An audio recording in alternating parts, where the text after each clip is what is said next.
Yes, habari zenyu. I hope you guys are doing well, whatever you are. Now, Samia Suluhu, from hope to horror.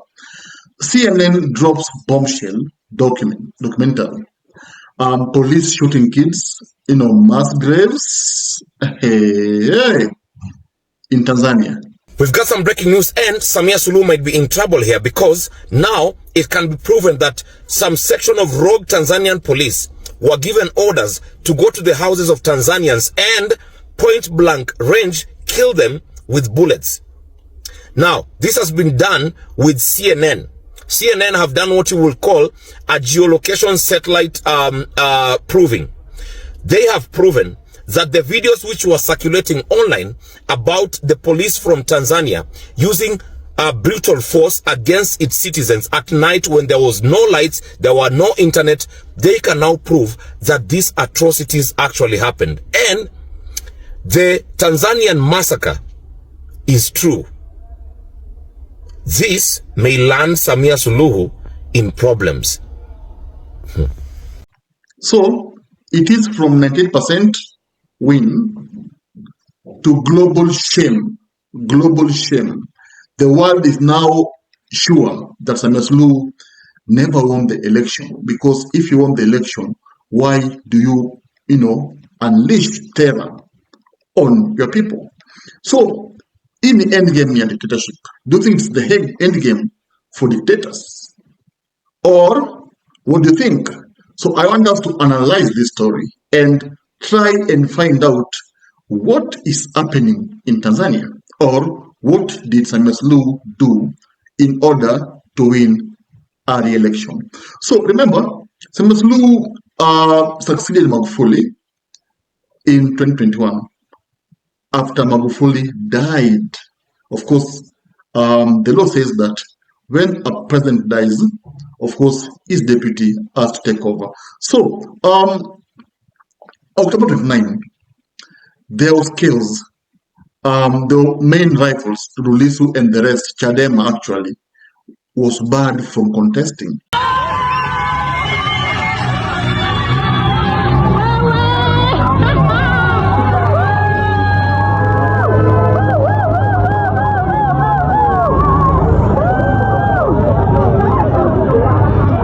And that, of course, made the world believe that Samia Suluhu was afraid of, our opponents. She never wanted anyone to stand on her way. She only wanted to be herself. So she planted some other opponents that were inferior, that could not win any election. Then she pretended that she was actually, she was contesting against them.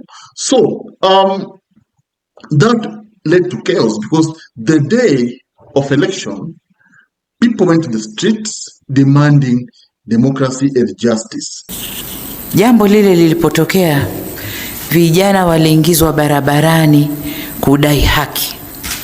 Tunataka kujua haki gani ambao vijana hawa wameikosa, na kwa umoja wao waliingia barabarani kuidai haki hiyo. Purpose ya wale vijana kuingia ni haki gani, ili tuweze kuifanyia kazi na wapate haki yao. Lakini jengine, tunapofanya hii kazi, hebu tuende tukaangalie matamshi ya vyama vya upinzani.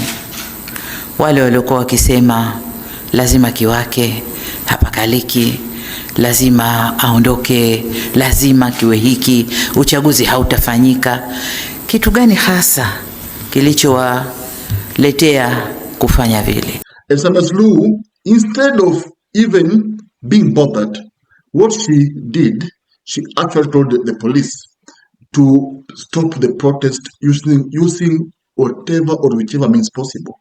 So the police, the trigger-happy police, had to do what they are best in. So they actually shot dead people. And you've seen the images. I'm telling you, it is just terrible. Terrible. It's not good.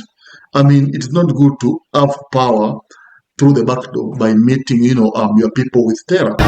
The main opposition party says at least 2,000 people were killed during the week-long protests. We know freedom in my country. Why are you killing us? The woman in purple died from her injuries in the street. She was 3 months pregnant and was the breadwinner for her husband and 2 young children, according to a source close to her family. At this location north of Dar es Salaam, a video shows a wide area of freshly turned soil. This matches testimony shared with CNN that young men were ordered to dig the site for mass burials. So CNN now has dropped the documentary that of course has shocked so many people. And remember, just to remind you, even in Kenya, after the Gen Z revolution, what happened? CNN came and dropped a very powerful documentary showing how police actually shot the Gen Zs. And that really angered the Kenyan government to a point whereby they disowned the documentary. They even stopped it from being aired. They wanted it to be pulled from the YouTube and other sources. So, you see, those videos, they're so shocking because you have seen them, you have seen the videos, and it shows that indeed Tanzania have really suffered under Samia Suluhu. And that's the reality. So, you see, there are two camps. See, Chama cha Mapinduzi, the ruling party now, and of course Chadema, the opposition. And Chadema, the ruling party, has full control and has cracked down the protesters. And of course, some of them have been arrested and they have been charged with treason. But you see, Chadema, their leader is still in prison, facing treason charges. Something that, of course, is ridiculous. How do you do that? So, here's the thing now. So, CNN has exposed police shootings, mass graves, election fraud, and of course, repression slide. We have, as in one of the images that I think disturbed me, is when I saw a pile of bodies, young people, they have been laid down there, dead, a pool of blood. And you see, this is what the government was trying to hide. And the government even said that any CNN that will go there, any official from CNN will be arrested. And they even stopped, any probe. They stopped even ICC officers from accessing Tanzania or entering Tanzania. They never wanted anyone to go there because they knew that there's evidence. So they were trying to hide that evidence. They were trying to dig mass graves to bury the people. Imagine losing your loved ones, then you can't even bury that person. You can't bury him because the government has refused to release the body to the families because they know that once they release the body, they will be providing evidence.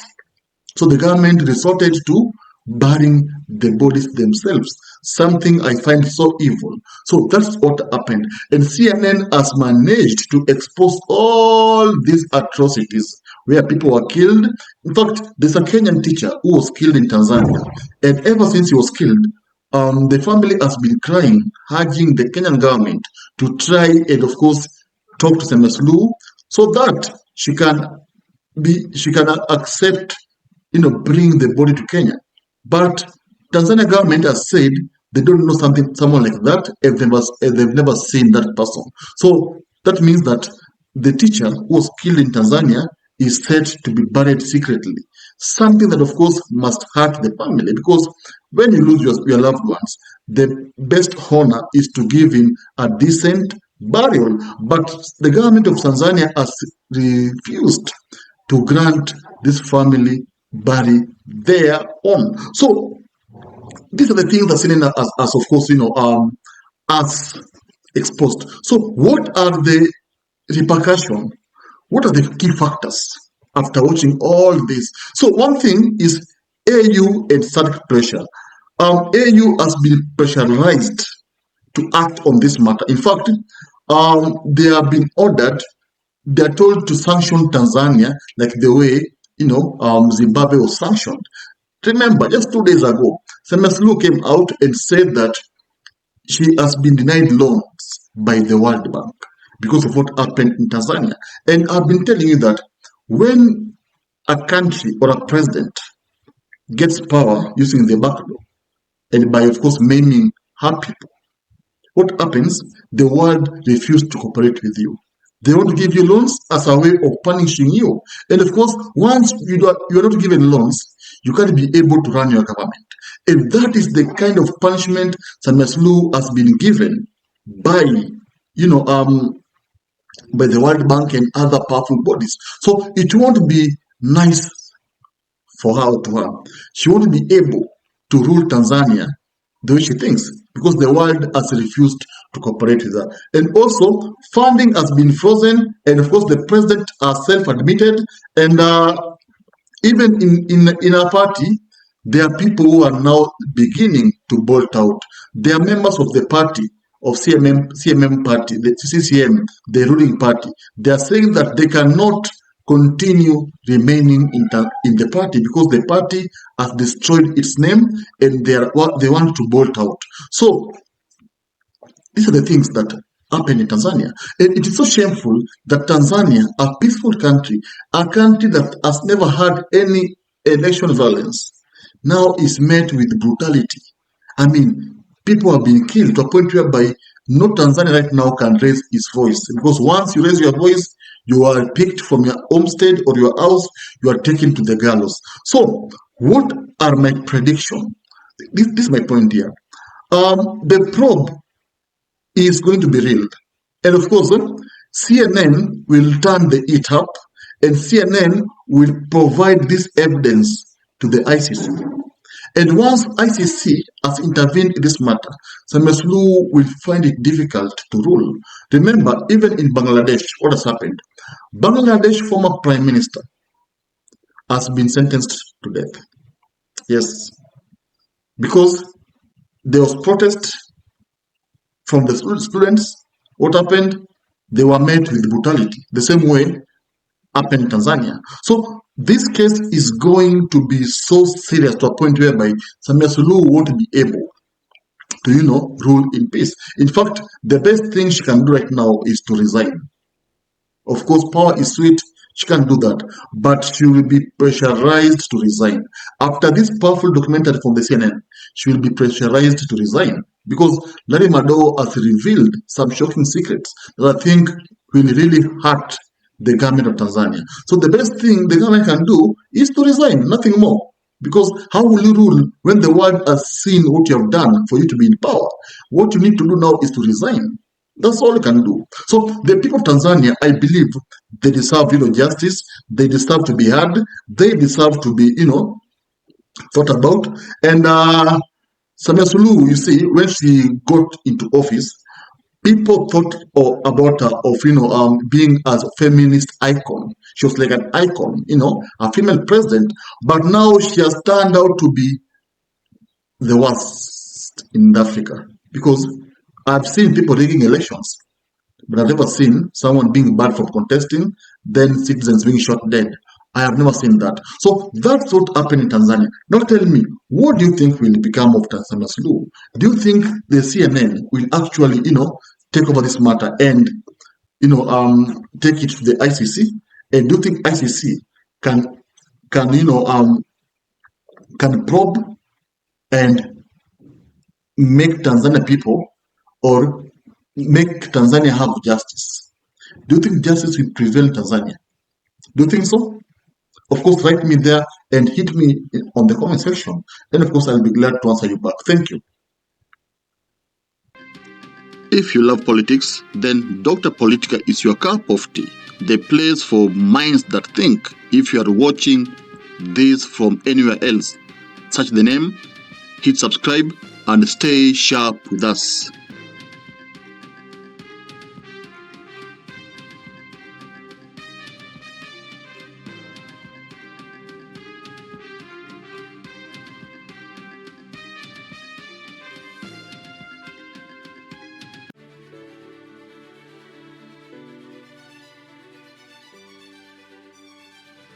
Thank you for making Dr. Politica your home for fearless political truth. Every view, every like, every share fuels the fire behind the hours of research, filming, and editing we pour into each episode. By showing up consistently, you don't just support a channel, you empower a voice. In a world ruled by headlines, spin, and power games, you remind us that real people still care about real facts. We are here to inform, inspire, and ignite critical thinking, not just for today, but for generations to come. You are not just a viewer, you are the reason this platform exists.